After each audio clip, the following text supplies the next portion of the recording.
Oremos. Señor, gracias te damos, Padre, por este tiempo. Gracias, Señor, por la iglesia.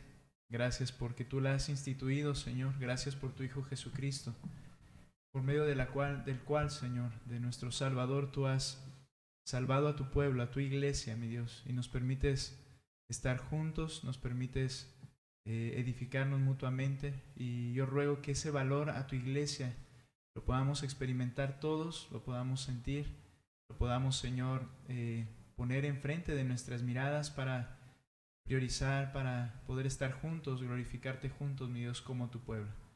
Te agradecemos, Señor, todo lo que tú has hecho, te agradecemos todo lo que tú harás, y que, Señor, nuestros corazones se conformen a tu voluntad.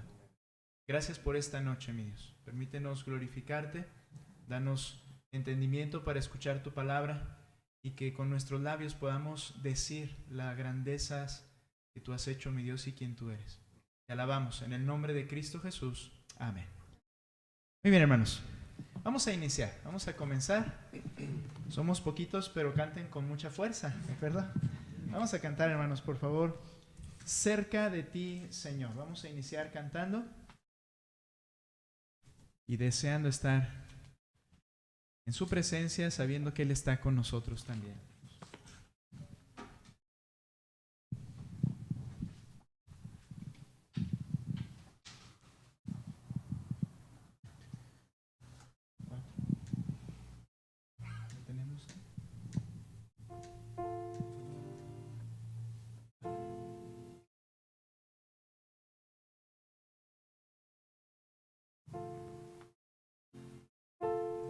Muy bien. Cerca de ti, Señor.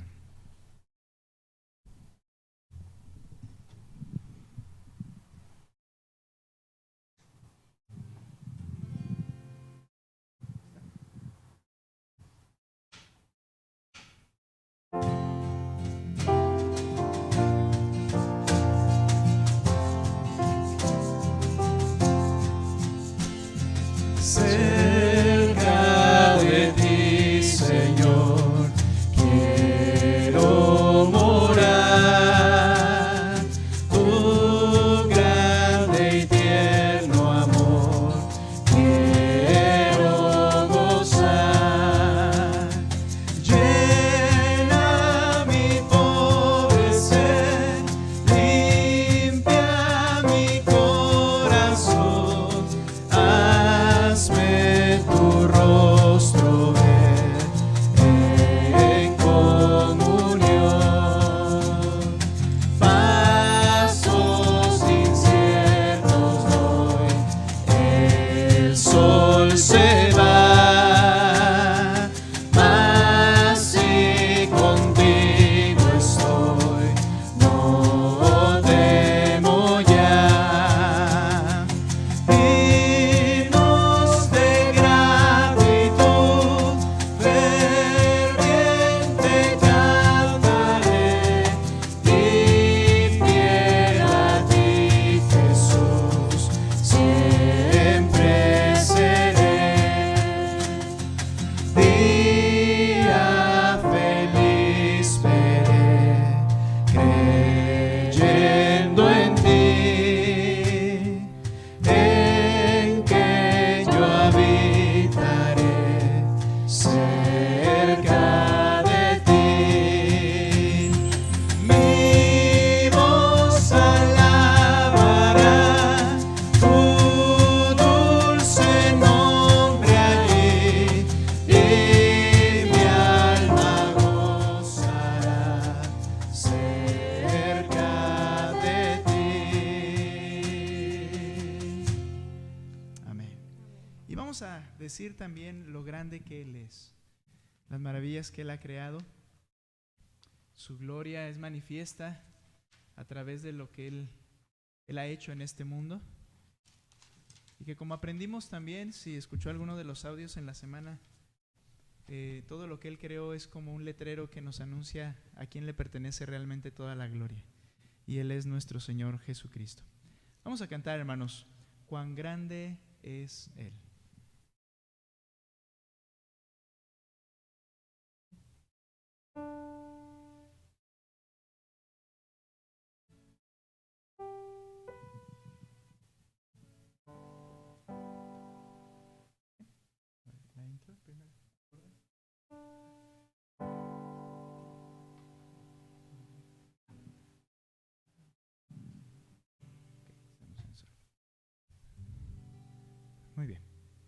cuán grande es Él.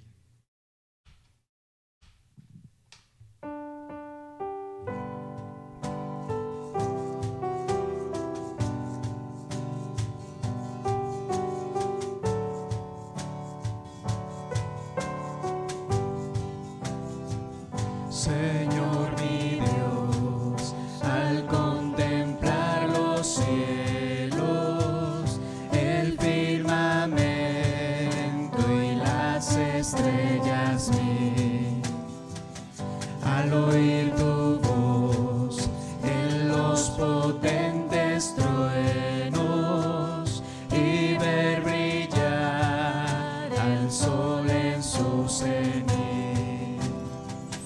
Mi corazón entona la canción, cuán grande es Él, cuán grande es Él.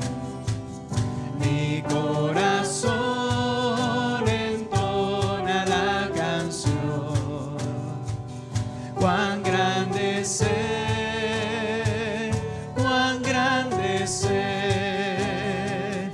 Al recorrer los montes y los valles y ver las bellas flores al pasar, al escuchar el canto de las aves y el murmurar del claro manantial, mi corazón entona la canción, cuán grande es Él, cuán grande es Él. Mi corazón entona la canción, cuán grande es Él, cuán grande es Él. Cuando recuerdo del amor divino que desde el cielo al Salvador envió, aquel Jesús que por salvarme vino y en una cruz sufrió y por mí murió. Mi corazón entona la canción, cuán grande es Él, cuán grande es Él. Mi corazón entona la canción, cuán grande es Él, cuán grande es Él.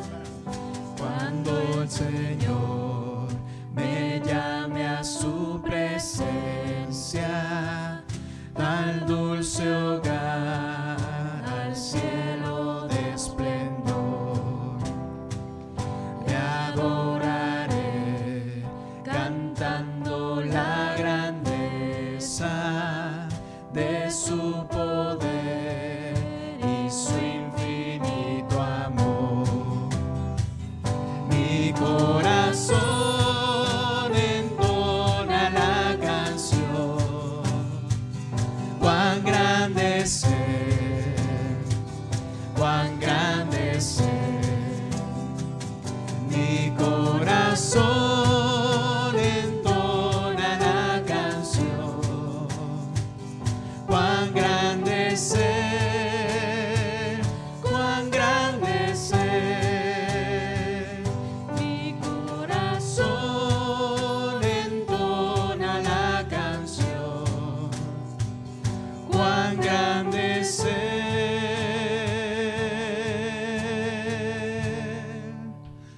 cuán grande es Él. Amén, hermanos.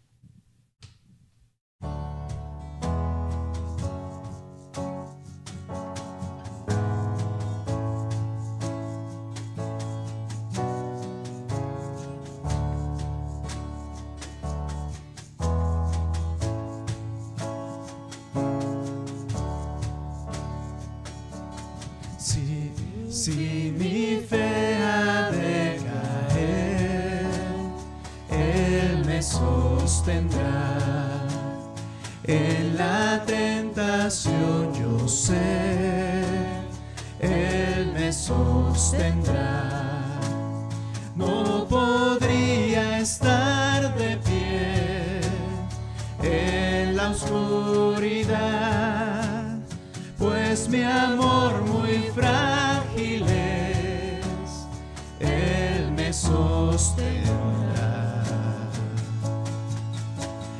Él me sostendrá, Él me sostendrá, pues me ama el Salvador. Él me sostendrá.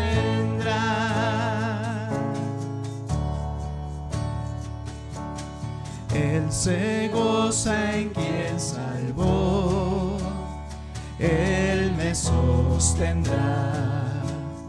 Ante el precioso sol, Él me sostendrá.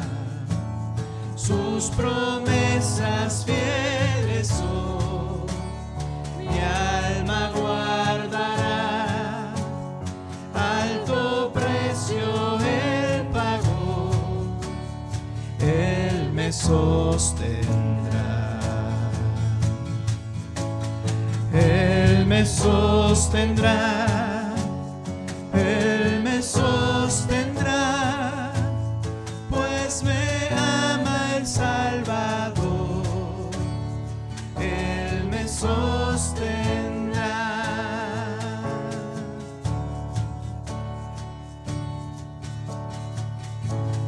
Él sufrió y por mí murió, Él me sostendrá. La justicia Él cumplió, Él me sostendrá.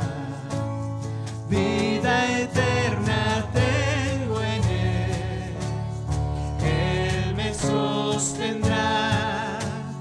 Hasta que le pueda ver, Él regresará.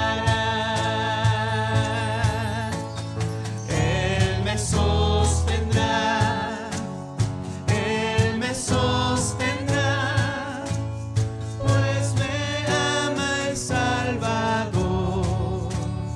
Él me sostendrá. Nuevamente el coro. Él me sostendrá, Él me sostendrá, pues me ama el Salvador. Él me sostendrá.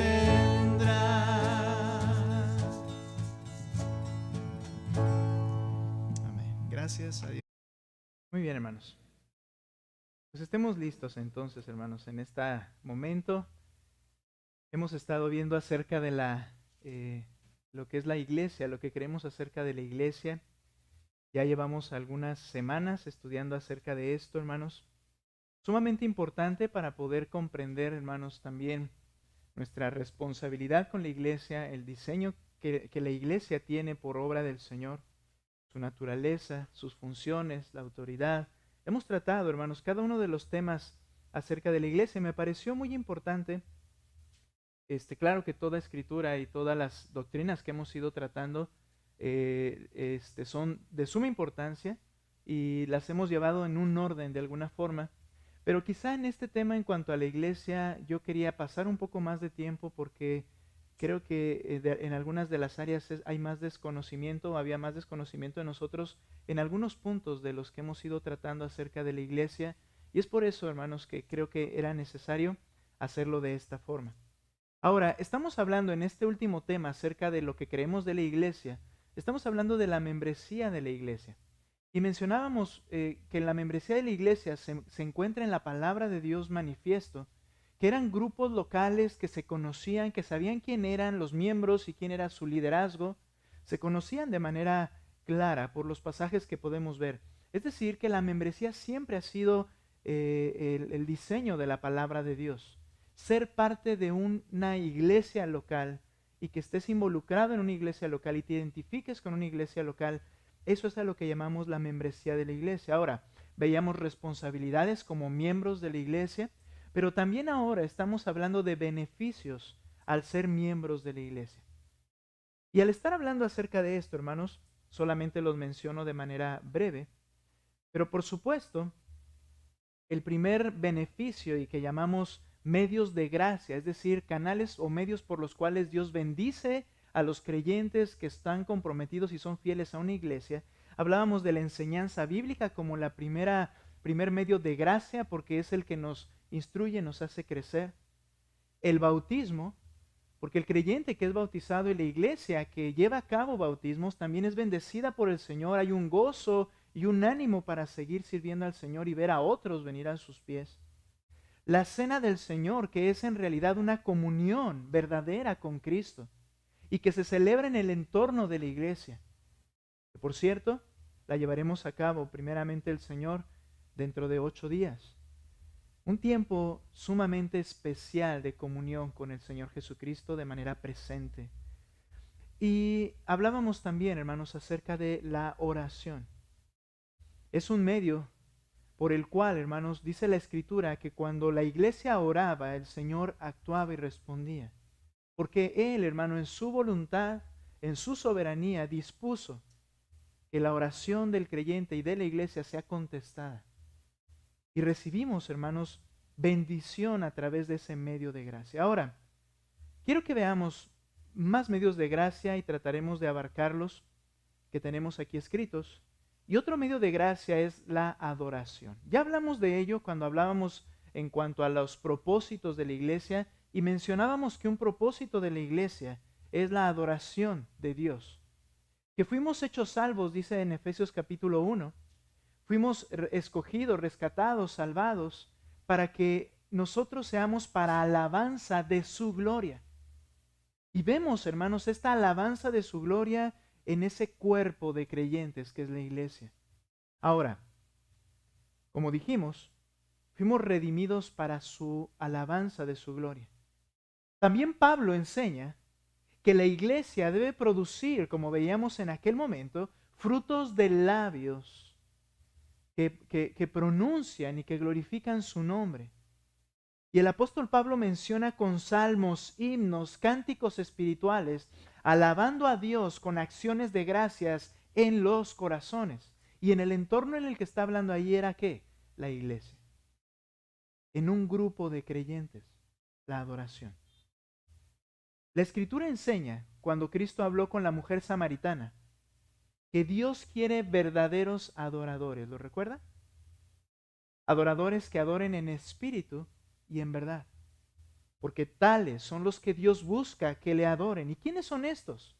Los únicos capacitados para poder adorar al Señor con estas características son aquellos que Él mismo ha redimido. Es decir, su iglesia. Ahora, eso lo mencionamos ya cuando hablábamos de ese propósito de la iglesia. Pero quiero que veamos algo más. ¿Por qué decimos que es un medio de gracia por el cual Dios bendice a los creyentes que son comprometidos con una iglesia, la adoración? Porque podemos ver a lo largo de la Escritura que cuando el pueblo de Dios le adora de esta forma, acercándose de una manera genuina a Él, para decirle lo que solo Él es digno de recibir, la Biblia enseña que Él bendice a su pueblo. Nota por favor, segunda de Crónicas, no de Corintios, segunda de Crónicas, o segundo libro, es mejor dicho así, segundo libro de Crónicas, capítulo 20. Y nota por favor lo que dice versículo 12. Aquí estaban cercana una guerra, una batalla de Israel, que era el pueblo de Dios, una nación en la tierra, que incluía al pueblo de Dios, se refiere al pueblo de Dios espiritual también. Pero entonces hay una batalla enfrente y dice segundo de Crónicas, capítulo 2, versículo 12 al 19, por favor. 12 al 19. Dice lo siguiente: oh Dios nuestro, ¿no los juzgarás? porque no tenemos fuerza alguna delante de esta gran multitud que viene contra nosotros y no sabemos qué hacer, pero nuestros ojos están vueltos hacia ti. Los momentos de aflicción son necesarios porque nos pone en el precipicio el Señor. Y cuando nos pone en el precipicio es cuando estamos más listos para decirle, yo no puedo y solamente tú puedes. Este es el mismo pueblo que tantas veces era necio, rebelde y buscaba sus propios placeres, pero cuando eran puestos en el precipicio, el Señor conducía a sus corazones a ver su necesidad de Él. Le dice, nuestros ojos están vueltos hacia ti. Todo Judá, dice el pasaje, estaba de pie delante del Señor con sus niños, sus mujeres y sus hijos. Entonces, el Espíritu del Señor vino en medio de la asamblea sobre Jahaziel, hijo de Zacarías, hijo de Benaía, hijo de Jehiel, hijo de Matanías, levita de los hijos de Asaf.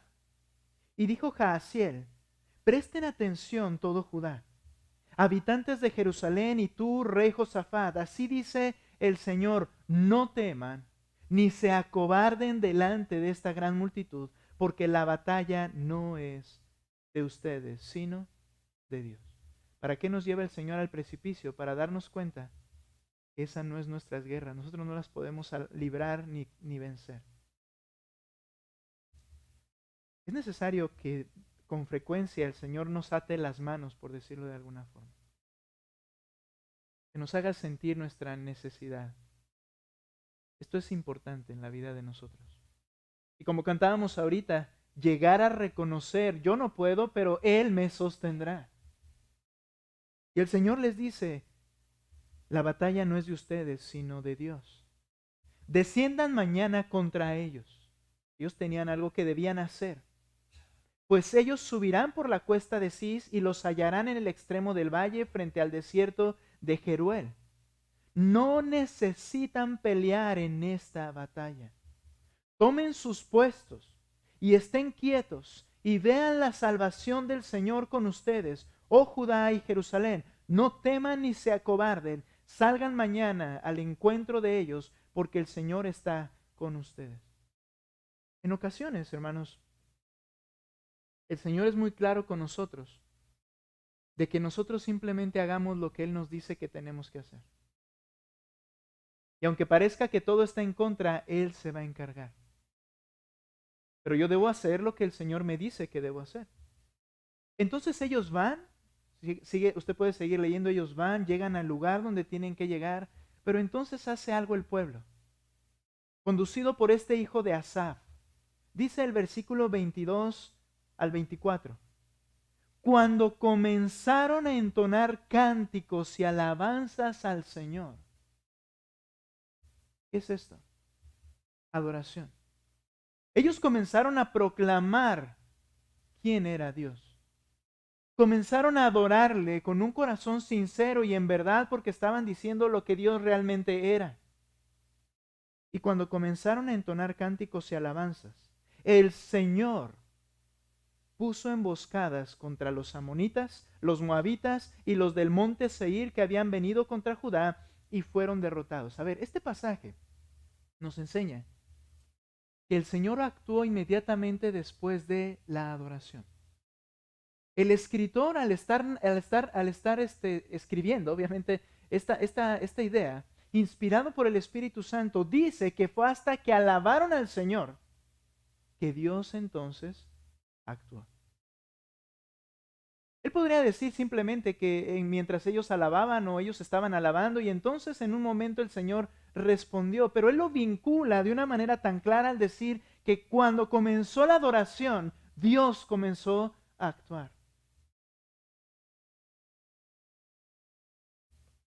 El Señor puso emboscadas, dice, contra los amonitas, los moabitas y los del monte Seir que habían venido contra Judá y fueron derrotados. Porque los amonitas y los moabitas se levantaron contra los habitantes del monte Seir, destruyéndolos completamente, y cuando habían acabado con los habitantes de Seir, se pusieron a destruirse unos a otros. Cuando Judá llegó a la torre del desierto, miraron hacia la multitud y solo vieron cadáveres tendidos por tierra. Ninguno había escapado. Podemos darnos cuenta que cuando hay obediencia, que es un acto de adoración, fe, confianza en el Señor, oración y alabanza, cada una de estas son maneras de adorar a Dios. ¿Y qué sucedió? Dios bendijo y obró en su pueblo. Hermanos, la adoración no es cosa pasajera. El cantar unidos al Señor, el obedecerle unidos al Señor, el confiar unidos en el Señor, el orar unidos al Señor, es adorarle a Él y Él responde y actúa en su pueblo.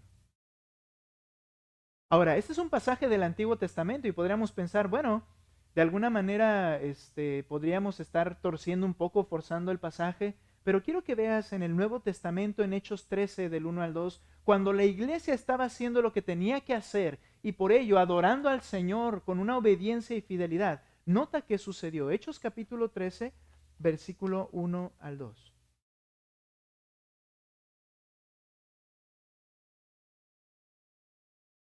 En esta ocasión, la iglesia de Antioquía.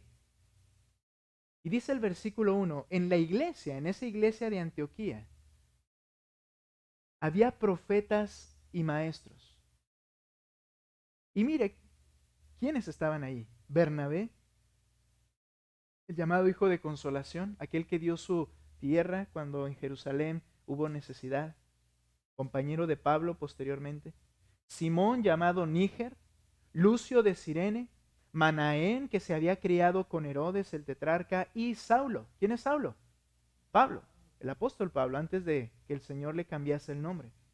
Mientras, nota esto, ministraban al Señor y ayunaban. Esto implica que estaban sirviendo al Señor con todos los propósitos o las labores que como iglesia se deben llevar a cabo. Y entre ellas, por supuesto, la adoración. El ayuno, al igual que la oración, es un acto de adoración al Señor y dependencia al Señor. Y dice que mientras ellos hacían eso, mientras ministraban al Señor y ayunaban, ¿qué sucedió? Respondió Dios. El Espíritu Santo dijo, aparten a Bernabé y a Saulo para la obra a la que los he llamado. Cuando el pueblo del Señor le adora, el Espíritu Santo obra en los miembros de esa iglesia. Hemos enfatizado antes, hermanos, acerca de la adoración, pero ahora la vemos como un medio de gracia. Recibimos bendición cuando estamos adorando al Señor como Él es digno de ser adorado. Otro medio de gracia por el cual recibimos bendición de parte del Señor es la disciplina eclesiástica. Podríamos pensar, ya que hemos estudiado de la disciplina eclesiástica, ¿de qué manera eso trae bendición? De muchas maneras. La disciplina eclesiástica es un medio de gracia a través del cual nuestro Padre nos bendice y muestra su amor paternal y nos confirma nuestra relación con Él. La disciplina eclesiástica. ¿Por qué, hermanos? Acompáñenme a Mateo 18:15, por favor. El pasaje primero que usamos y que el Señor dio acerca de la disciplina en la iglesia. Y dice Mateo 18:15, si tu hermano peca, ve y repréndelo a solas. Nota, si te escucha, has ganado a tu hermano. Este texto yo creo que ya está casi de memoria, lo debemos de saber. Primer paso, si yo veo que mi hermano en algo está pecando ante el Señor, sea contra mí, sea contra una persona, la iglesia, el pecado al final va dirigido hacia el Señor. Dice que ve y le reprendes. Le tienes que decir con claridad y amor y misericordia cuál es la falta que está cometiendo. ¿Y cuál es el propósito? Dice, si te oyeres, si te escucha, has ganado a tu hermano. ¿Por qué la disciplina eclesiástica es un medio por el cual Dios bendice a su pueblo? Porque restaura al creyente a una comunión cercana con Dios de la cual se ha alejado si está pecando. Y la disciplina eclesiástica de manera personal, cuando allí inicia uno a uno, produce que se acerque a su comunión nuevamente con Dios, y no solamente con Dios, sino con los propios hermanos de la iglesia. El pecado siempre separa, hermanos. Mira, no es algo, no es una, ¿cómo decirlo? Algo que se tiene que descubrir el hilo negro, pero cuando alguien está en pecado comienza a alejarse. Se aleja de las relaciones cercanas que de alguna manera le hacen ver mayor santidad que él. Y prefiere reunirse con personas que estén al mismo nivel en cuanto a faltas quizá o prácticas equivocadas. Pero no solo eso, sino que le aleja, obviamente desde un principio en el pecado, está teniendo una relación tensa con Dios. ¿Puedes pensar que una persona que está viviendo, cuando estamos viviendo en pecado, tenemos una comunión perfecta con el Señor? No. La oración, la lectura se deja y eso es en privado y nadie se da cuenta, pero son los primeros pasos.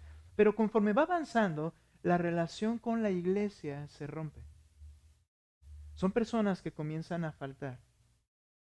Son personas que comienzan a dejar de tener la relación de amistad que tenían con algún hermano dentro de la iglesia. Eso nos pasa a todos. Terminan los cultos y queremos irnos rápidamente. Esa es una muestra, no, bueno, si hay una situación que tengo que salir, obviamente se entiende, pero el pecado siempre separa y destruye nuestras relaciones importantes. Siempre. Cuando hay pecado, el matrimonio está distante. Cuando hay pecado, la relación con la iglesia está distante. Por eso es una bendición del Señor la disciplina, porque cuando se lleva a cabo de la manera correcta, esa persona es atraída nuevamente. Y esas cargas que tiene en su mente y en su corazón son sanadas. Se restaura la relación con la iglesia y con el Señor Jesucristo. Es una bendición también entonces porque la disciplina eclesiástica promueve la santidad en el hermano, pero también en nosotros, la iglesia. La santidad, hermanos, es el estado sobre el que Dios derrama sus bendiciones. Por eso es necesaria la disciplina eclesiástica para alentarnos, exhortarnos, reprendernos y ayudarnos a mantenernos en santidad. Note 1 Timoteo capítulo 5, versículo 20, por favor. 1 Timoteo capítulo 5, versículo 20. Aquí el apóstol Pablo está instruyendo a la iglesia acerca de cuando un pastor peca. Parece en esta porción que la acción debe ser un poco o más drástica que con cualquier otro miembro de la iglesia. Y cuando a un pastor, de manera personal, parece ser que este pasaje enseña eso.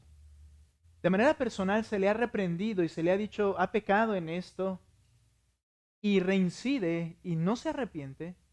¿Cuál es el segundo paso en la disciplina eclesiástica que vemos en Mateo 18? Dice, ve y toma a 2 contigo para que en boca de 2 o 3 conste toda palabra, ¿no? Es un segundo paso de ejercer presión, de mostrar amor y de ayudar al hermano para que se arrepiente y confiese su pecado. Pero note por favor 1 Timoteo 5:20. Dice aquí, 1 Timoteo 5:20. A los que continúan en pecado, y vuelvo, está hablando de pastores particularmente aquí, a los que continúan en pecado, repréndelos en presencia de todos, para que los demás tengan temor de pecar. Bien, puede ser que esté en la razón o no, pero lo que sí es verdad es que cuando la disciplina eclesiástica se lleva a cabo de manera correcta, los demás también tememos, porque los demás nos analizamos. Porque los más jóvenes se dan cuenta y ven que el Señor conoce los corazones y que saca a la luz el pecado. Que las cosas en privado son cosas importantes delante del Señor. Y cuando el Señor y cuando la iglesia lleva a cabo disciplina es un medio de bendición porque promueve la santidad en nosotros. Recuerde, la iglesia tiene la autoridad de regular la conducta de sus miembros. Esa idea que hemos abandonado, y espero que luchemos y la abandonemos por completo, de individualismo y de que nadie me puede venir a decir y me respete mi pecado y mi forma de vida, debe ser quitada, porque la disciplina eclesiástica nos enseña que la iglesia tiene la autoridad de regular la conducta de los miembros y promueve la santidad. Y como resultado posterior, produce resultados benéficos, permanentes de justicia que glorifican a Dios. Acompáñame a Hebreos capítulo 12, por favor. En este pasaje vemos el resultado de la disciplina. Hebreos capítulo 12. Ahora, ¿cómo unimos este texto con la disciplina eclesiástica? 12:10. Aquí habla de Dios directamente llevando a cabo disciplina en sus hijos. Hebreos 12:10. Porque ellos, hablando de nuestros padres terrenales, nos disciplinaban por pocos días como les parecía, pero Él, hablando de nuestro Padre Celestial, Él nos disciplina para nuestro bien. ¿Para qué? Para que participemos de su santidad. Luego dice el 11, al presente, en el momento de la disciplina, ninguna disciplina parece ser causa de gozo, sino de tristeza. Sin embargo, a los que han sido ejercitados por medio de ella, después les da fruto apacible de justicia. Después, hermanos, de la disciplina, viene fruto justo que glorifica a Dios. Ahora, ¿pero qué es necesario que suceda previo a esto? La disciplina entristece. La disciplina causa dolor. Es verdad que el Señor, como están hablando aquí el pasaje en Hebreos, el Señor nos conduce y nos lleva a veces a situaciones dolorosas y nos entristece, pero dice, el apóstol Pablo dijo en Corintios, dice, pero esta tristeza produce arrepentimiento. La tristeza que es producida según Dios nos conduce al arrepentimiento. Y cuando hay arrepentimiento genuino, hermanos, ¿qué va a haber enseguida? Va a haber frutos de vidas justas, porque se arrepintieron genuinamente. Entonces, la disciplina resulta en beneficios permanentes de justicia. Ahora, aquí estamos hablando de que Dios está llevando a disciplina a sus hijos. Y no vemos mencionado ahí acerca de que voy y reprendo a mi hermano y luego 2 o 3 y luego la iglesia. ¿Cómo vincular estos dos pasajes? Lo que tenemos que entender es lo siguiente, que Dios toma parte en la disciplina eclesiástica desde el inicio. Desde el momento en que un creyente va con amor a reprender a otro, Dios está allí y Dios es el que está actuando. Es Dios el que está disciplinando. Y Dios, al producir disciplina, resultará después de tristeza en frutos apacibles de justicia. Por eso, hermanos, no debemos desechar y pensar que la disciplina es algo indeseable. Cuando tú ves a tu hermano pecar, tienes que entender que Dios está detrás, permitiéndote ver eso, porque Él quiere ir con él y ayudarle a restaurar y producir frutos de justicia. ¿Quién es el medio? Tú eres el medio. Yo soy el medio. Y si yo he pecado, Dios va a usar a alguien de ustedes para venir a mí y el Señor quiere transformarnos. En un inicio produce tristeza, pero trae frutos buenos posteriores. Y recuerde algo, este es un trato de un padre a un hijo. El mismo pasaje más arriba dice, pero si se les deja sin disciplina, entonces no son hijos legítimos, son ilegítimos. Pero todo creyente es llevado a disciplina por parte del Señor. Entonces, hermanos, la disciplina eclesiástica es un medio un canal por el cual el Señor bendice, un medio de gracia. Otro medio de gracia es la ofrenda, ofrendar.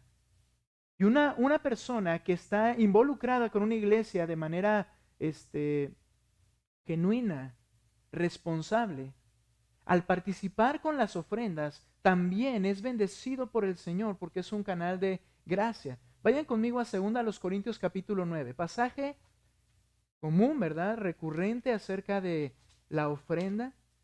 El que siembra escasamente también segará escasamente. El que siembra generosamente, generosamente también segará. Ahora, ¿cómo es que la Escritura nos enseña que es un medio de gracia? Debemos aclarar en primer lugar algo. No por el mero hecho de dar dinero en la iglesia se recibe bendición. No es así. En algunas iglesias, o por lo menos la verdad, siendo honestos y meditando un poquito, creo que nunca la escuché, pero me llegó un rumor o me decían que había un canto en una iglesia que decía que la ofrenda, si tú le das uno, el Señor te da dos. Es mejor que la caja popular. Y entonces se considera que doy y viene la bendición. No es como funciona. La Escritura nos enseña que es un medio de gracia, pero nota por favor lo que dice 2 Corintios 9, 8 al 12. Cuando una persona da con las características correctas que mencionaré enseguida, note, y Dios puede hacer que toda gracia abunde para ustedes, a fin de que teniendo siempre todo lo suficiente en todas las cosas, abunden para toda buena obra. Aquí está hablando ya de la bendición de Dios sobre el que ofrendó. Y luego dice el versículo 9, porque está escrito, Él esparció y dio a los pobres, su justicia permanece para siempre. Y el que suministra semilla al sembrador y pan para su alimento, suplirá y multiplicará la siembra de ustedes y aumentará la cosecha de su justicia. Ustedes serán enriquecidos en todo para toda liberalidad, es decir, para seguir dando con generosidad de manera esforzada y abundante. Y luego dice, la cual, por medio de nosotros produce acción de gracias. Porque la administración de este servicio no solo suple con plenitud lo que falta a los santos, sino que también sobreabunda a través de muchas acciones de gracias a Dios. Por la prueba dada por esta administración, glorificarán a Dios por la obediencia de ustedes a la confesión del Evangelio de Cristo y por la liberalidad de su contribución para ellos y para todos. Ellos a su vez, mediante la oración a favor de ustedes, también les demuestran su anhelo debido a la sobreabundante gracia de Dios en ustedes. Note, resultados de ofrendar. Los que reciben el beneficio de la ofrenda que nosotros damos, ellos dan gracias a Dios. Están siendo bendecidos por la ofrenda que nosotros estamos dando. Y ellos elevan al Señor gracias por los medios que el Señor usa para proveer sus necesidades. Pero no solamente eso, hermanos, sino que el mismo creyente, cuando ofrenda con fe, cuando ofrenda con entrega al Señor, como lo hicieron los macedonios, dice, dieron con sus fuerzas y aún más allá de sus fuerzas. Cuando ofrendan con alegría, porque Dios ama al dador alegre. Cuando se entregan primeramente al Señor y después dan su ofrenda con entrega de la misma manera, Dios se agrada con esa actitud. Y entonces, Él promete bendecir al que está dando y ofrendando. Bendecirle, un medio de gracia. Y no solo eso, a la vez otros están recibiendo ese medio de gracia, dando gracias al Señor por la provisión. Ofrendar, hermanos, es un medio de gracia, pero hay que hacerlo como la Escritura lo enseña. Dios nos bendice cuando damos con esas características. Otro medio de gracia son los dones espirituales. Ahorita hablamos de ofrendar, ahora dones espirituales como medio de gracia. Vaya conmigo a 1 de Pedro capítulo 4 versículo 10. Estoy tratando de ser conciso, pero espero, hermanos, que pueda quedar en nuestras mentes todos los beneficios que tenemos al formar parte de una iglesia. 1 de Pedro capítulo 4 versículo 10. Dice el apóstol Pedro acerca de los dones espirituales que el Espíritu dio a cada creyente y da a cada creyente.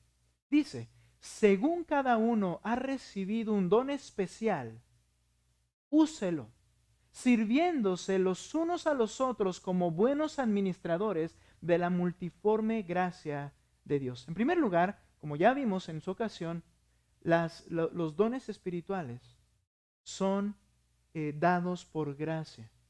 Y el apóstol Pedro le llama multiforme gracia de Dios. ¿Qué quiere decir esto, hermanos? Que no son 5 los dones, y a ver cuál de estos 5 tienes.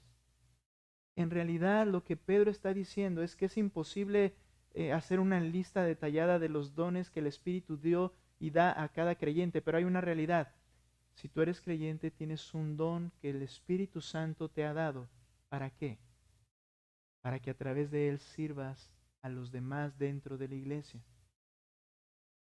A cada creyente, el Espíritu Santo le ha otorgado inmerecidamente dones especiales, los cuales son medios para bendición de los demás. Entonces, ¿cómo los dones espirituales son un medio de gracia? Si tú eres parte de una iglesia, tú eres bendecido con la gracia y el don que le ha dado el Señor a otro para tu servicio. Y no solamente es un don el que está a tu servicio, sino el número de creyentes que está dentro de la iglesia, para que sean de bendición para ti y para mí.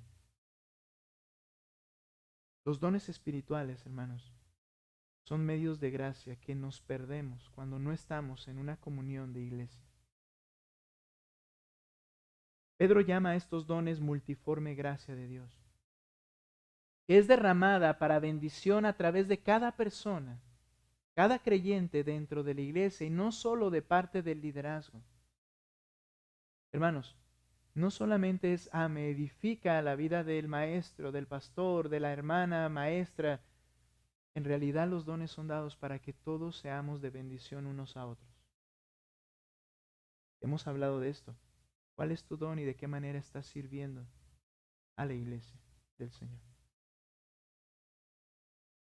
Dicho de otra forma, cada creyente se convierte en un canal de bendición para los demás dentro de la comunidad de la iglesia por la obra del Espíritu Santo. Por eso los dones espirituales son un medio de gracia para bendecirnos.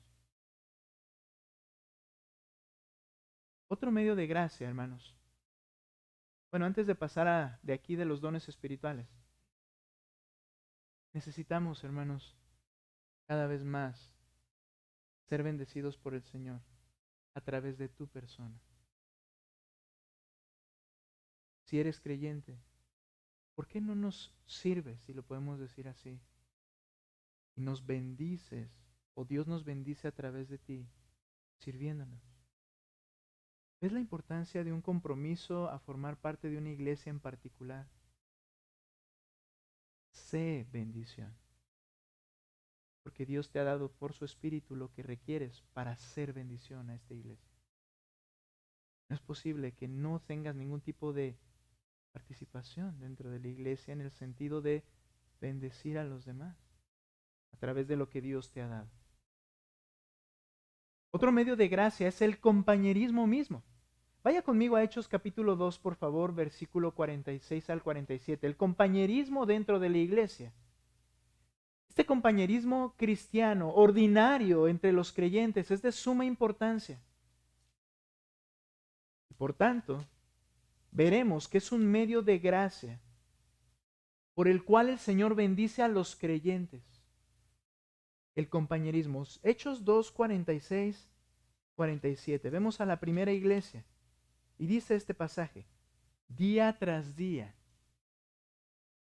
continuaban unánimes en el templo y partiendo el pan en los hogares, comían juntos con alegría y sencillez de corazón. Hermanos, la comunión o el compañerismo ordinario, pasar tiempo juntos, bromear juntos, comer juntos, platicar. Estamos hablando de lo ordinario. Es un medio de gracia. Dice que cuando la iglesia estaba haciendo esto de manera unida, con sencillez y alegría, también dice el 47, alabando a Dios y hallando favor con todo el pueblo. Y el Señor añadía cada día en número de ellos los que iban siendo salvos. El compañerismo cristiano ordinario es de suma importancia entre los creyentes. Debemos, hermanos, hablamos en los matrimonios de amistad, debemos buscar amistad en el pueblo de Dios. Compañerismo ordinario. ¿Por qué, hermanos? Porque esto produce amor unos por los otros. Es una realidad. El Señor dice que debemos amar a nuestros hermanos como Él nos amó a nosotros. Siendo humanos, ¿qué necesitamos, hermanos? Conocernos cada vez más. Y entonces eso motiva y también eso fortalece nuestro amor, nuestro vínculo. ¿Qué nos ayuda eso también? Nos ayuda a exhortarnos. ¿Cómo voy a exhortar a alguien que ni siquiera sé cuál es su problema ni su vida? Pero en las charlas ordinarias y en el tiempo juntos ordinario, nos conocemos. No es suficiente, pero cuánto quiero y anhelo que ya podamos tener nuestro culto como lo teníamos los domingos y pasar media hora charlando unos con los otros. Cuánto anhelo ese tiempo. Necesitamos, hermanos, el compañerismo. Por eso, Hebreos 10, 24 y 25, que lo conocemos, dice la Escritura que nos estimulemos unos a otros al amor y a las buenas obras. Y luego que dice el 25, que se lo saben de memoria, no dejando de congregarnos como algunos tienen por costumbre, sino exhortándonos. Ahora, ¿cómo llego a ese punto? ¿Cómo llego a la exhortación? Dice, no dejen de motivarse al amor y las buenas obras. ¿Cuándo sucede eso, hermanos? En el compañerismo ordinario, uno con el otro. No en un momento en que, hermano Ernesto, pásele y exhórtenos, o dígale a los hermanos y motívelos. No, es en el tiempo a solas, el tiempo en comunión, quiero decir, uno con el otro. Y entonces nos permite ayudarnos en la lucha diaria. Nota por favor Gálatas 6:2. Porque el Señor nos ha dado esta orden, este mandato como creyentes. Lleven los unos las cargas de los otros y cumplan así la ley de Cristo. ¿Cuál es la ley de Cristo? La del amor.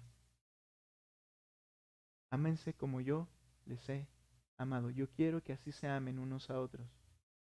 Dice, lleven los unos las cargas de los otros. ¿Cuál es el problema de Maye? Parte de su esposo.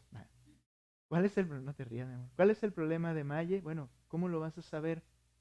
Conócela, charla. ¿Cuál es el problema de mi hermana Chayito? ¿Cuál es su necesidad? ¿Cuál es su carga? Para que tú le ayudes a cargarla. Vean, hermanos, la importancia del compañerismo. Ahora, David reconoce que el compañerismo entre creyentes es un medio de bendición que Dios usa. Salmo 133. Vamos a leer todo el Salmo 133 en esta noche.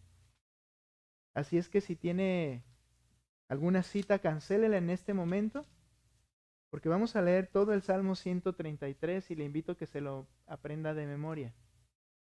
¿Listos? Solo son 3 versículos. ¿Pero qué dice este Salmo? Miren cuán bueno y cuán agradable es que los hermanos habiten juntos en armonía. Ahora, sí, esto lo podríamos aplicar de manera directa a la familia y el hogar. Y que cuando hay problemas en el hogar es completamente lo contrario, es un caos, es una maldición, podríamos decirlo así. Pero si vemos el resto de los pasajes y de los salmos que están alrededor de este, el salmista David habla de los siervos de Dios, de esos que van con él y alaban al Señor, y a eso se refiere como con los que tiene compañía y armonía. Y dice, cuán bueno y delicioso es, agradable, que los hermanos habiten juntos en armonía.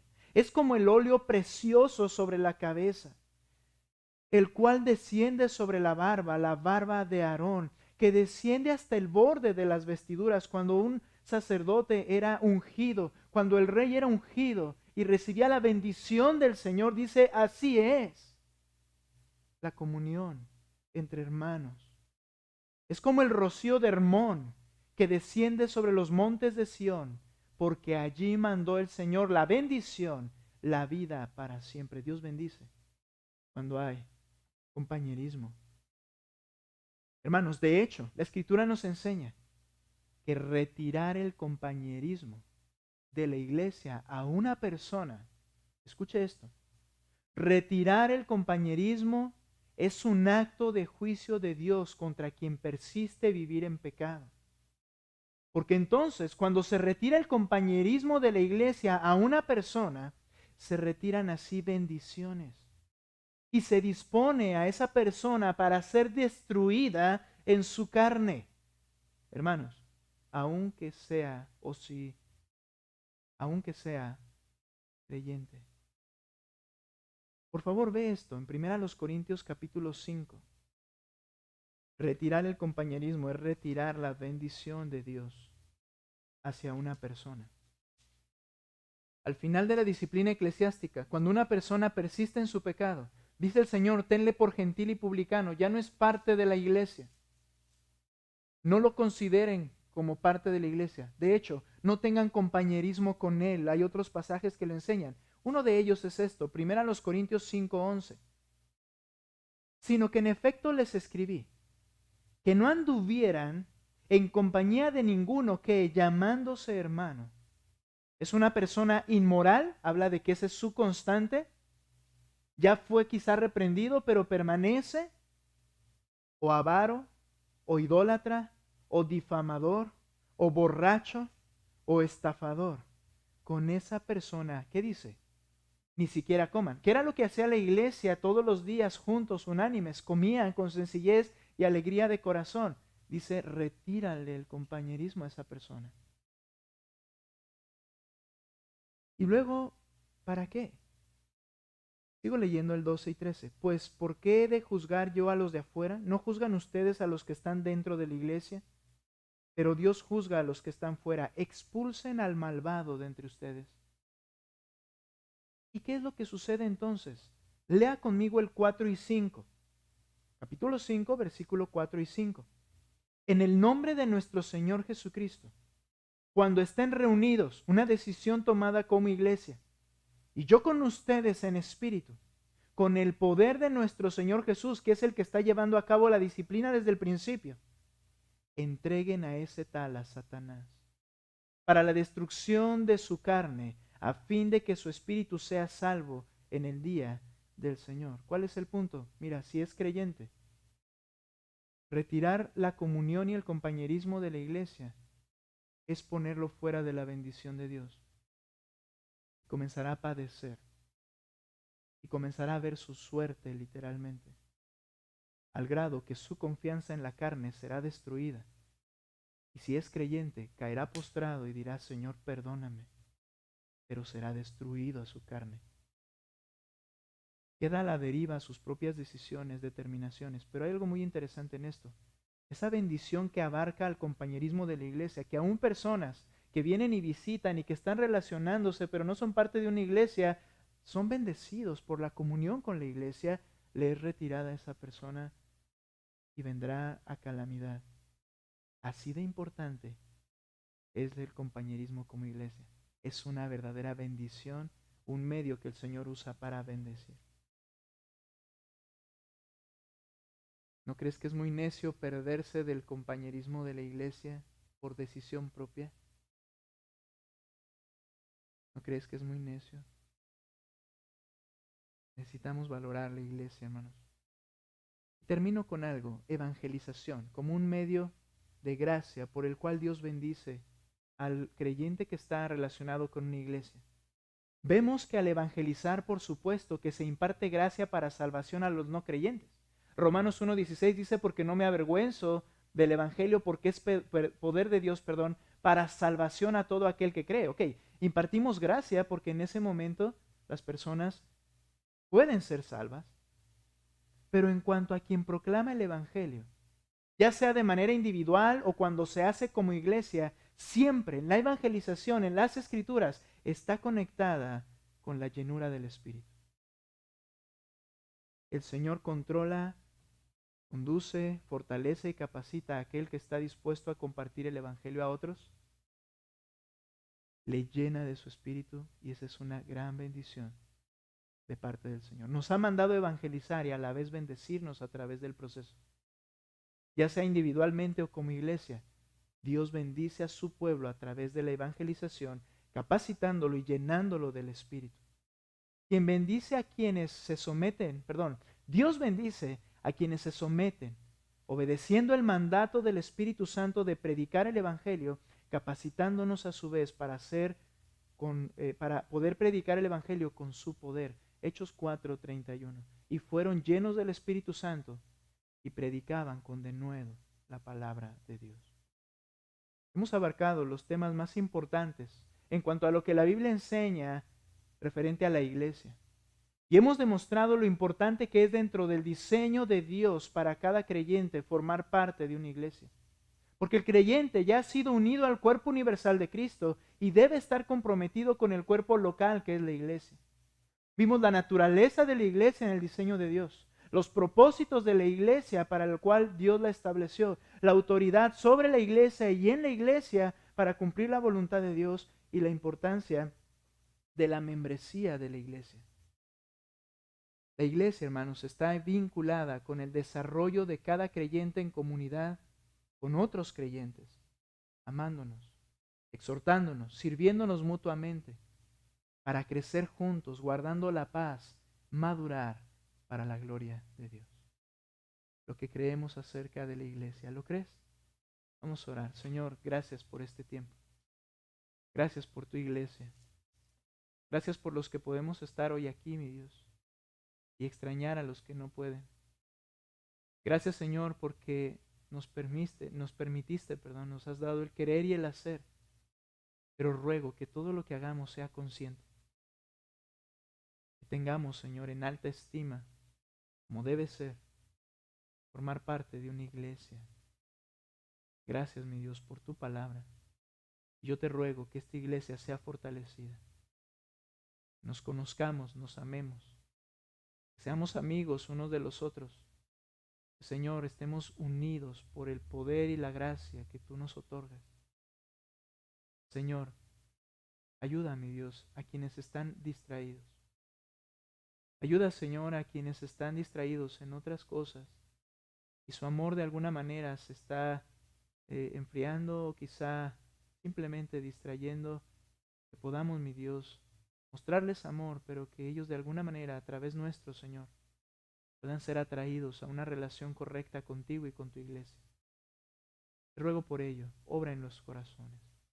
Permítenos alabarte con nuestros labios juntos, en el nombre de Cristo Jesús. Amén. Muy bien, hermanos.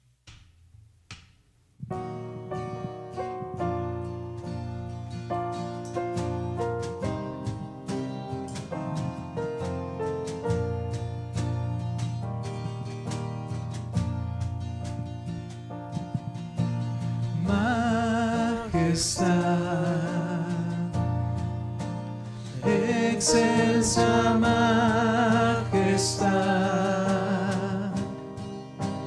tributarle la gloria y el honor.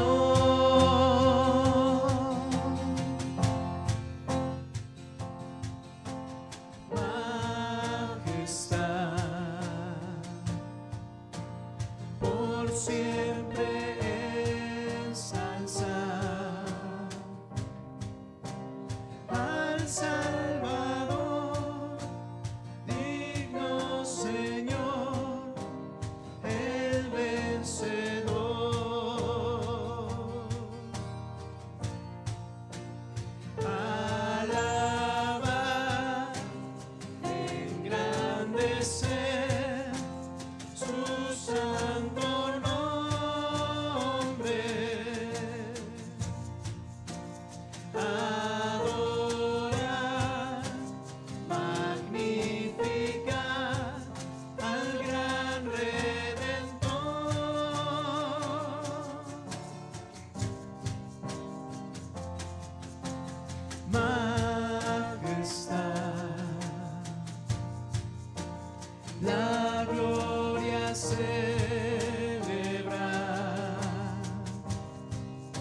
eterna majestad.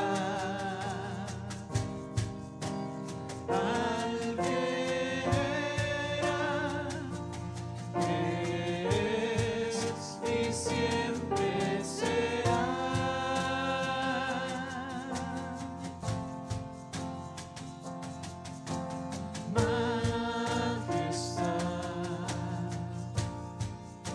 Su triunfo proclamar. Pronto vendrá, nos llevará y reinará.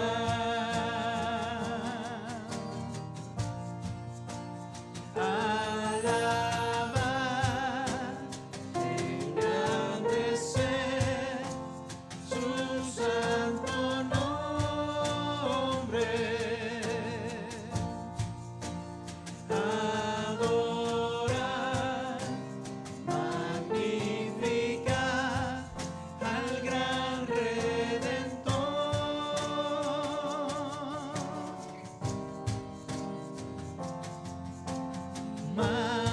Majestad, la gloria celebrar,